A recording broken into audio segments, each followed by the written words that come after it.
19 March, report from UR. Peace has already come. It's just the karma of the world is too heavy, which obstructed it. Also, there were two kings who have been threatened by the zealous ghost, so they don't dare to join the peace force.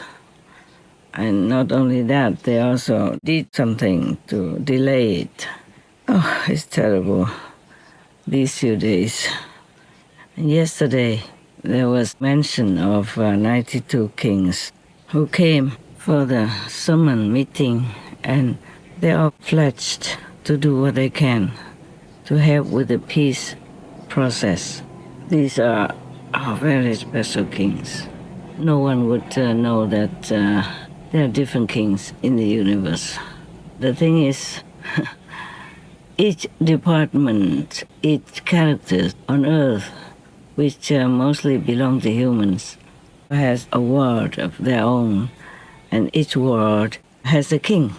Well, I have said some of their titles before, but yesterday there were some more. Of course, I don't have time to write them all down, but you cannot believe it. Some kings like peace dwellers, or okay, I have written it somewhere. I go look first. Yeah, for example, king of love people, king of peace race, king of friendship folks, king of loving dwellers, king of hearts, king of driving folks, king of return broken friendship, etc. The two kings that cause to delay the peace process on Earth, I know them, I know where they live. One is in Europe, the other one is also in Europe, you know, it's just not quite Europe, it's on an island. But both of these countries, especially the island, they are very powerful countries. But they cannot do much. They cannot do much in the other world, you know, in the invisible world. Because perhaps they have done something wrong in their private life. Either the public knows it or the public doesn't know it. And because of that, they lose some of their power. And they are controlled by the negative group, such as the zealous ghosts. And the zealous ghosts are also still under some higher level negative leaders. So they have to do what they have to do, according to the karma of the world. This is the thing, it gives me headache and sorrow. I don't sleep well these days. You see, so all of us, the spiritual practitioners especially, have to pray for protection, have to pray for mercy for this planet. Even if a Buddha came, there must be some help. And luckily, Maitreya Buddha came. And also because he also has the title and responsibility of the king of Dharma turning wheel. So these kings also have power and a lot of subordinates to help him. But even then, it doesn't mean that the king will always win. At one time in the Buddhist history, Shakyamuni Buddha was a Dharma wheel turning king. And he was fighting with the provocative astral fighting world. And he was losing, so he had to run. He was running with his horse and his people. And suddenly, in front, there was a nest, a big nest of some bird people. And if he kept running, he would destroy that nest. So he just had to return. He couldn't keep going forward. But the thing is, behind him, there were these demons that were chasing him, the fighting demons. And the fighting leader were chasing after him. So if he returned, That was not good, that's why he had to run. But if he U-turned, then he will face these ferocious, vicious demons. But he could not have the heart to destroy the nest and the baby birds in it, and the mother bird as well. So he U-turned fast. Suddenly, he U-turned fast with some of his soldiers, and the fighting leaders and their soldiers suddenly saw the Shakyamuni Buddha, who at that time was the Dharma turning wheel king. They saw him suddenly U-turn fast like that. So they thought there must be some trick from the Dharma wheel turning king.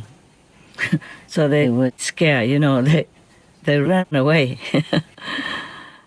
So the king also, not only did he save the big nest of the bird people, the bird children and the bird mother in the front, but also saved himself and his soldiers with him. In the Buddhist Sutra, there is a story like that. So actually, compassion will give you an advantage in some disadvantaged situation. That's what I think. But in my situation right now, we cannot U-turn because I have nowhere to go. I wouldn't want to U-turn either. It's just that it's difficult to fight in the Dharma ending age. The beings on this planet are so poisoned. They are so far away from virtues, love and compassion and mercy, all the saintly qualities they have lost over the millennia or billions of years, zillions of years. So it's very difficult for them to wake up their inner God nature, inner Buddha nature. So if you want them to do something good, it's difficult. And some material things, maybe if they have money, many would be willing to donate or part with it for some good cause. Maybe for fame, maybe for gratitude from the receivers, or maybe hearing that if you do good deeds, you will have good merit. Thus, you see, it's not like originally in their heart they would still retain this kind of quality long before they came to this planet and got stuck here. I had a talk with the two kings separately, but even though one of the kings, for example, is the king of the Northern Stars region, but also being in the physical body and doing some bad things, immoral things. And he also inherited the karma of the kingdom where he is a king right now. That weakens his resilience and weakens his courageous power as well as some divine power. So he could not join the peace force, and the king of the other country also said the same. What a pity. That's how it is when we are stuck in a physical body and within the physical dimension. Things are not so favorable and easy. You see, the Buddha was a Dharma wheel turning king. He still had to run away from the demons. The reason is that the demons are not afraid to do any wicked things or any murderous actions. Just the heavenly beings or the Dharma wheel turning king have compassion. So they cannot be too high-handed to the negative power. That is a thing very frustrating.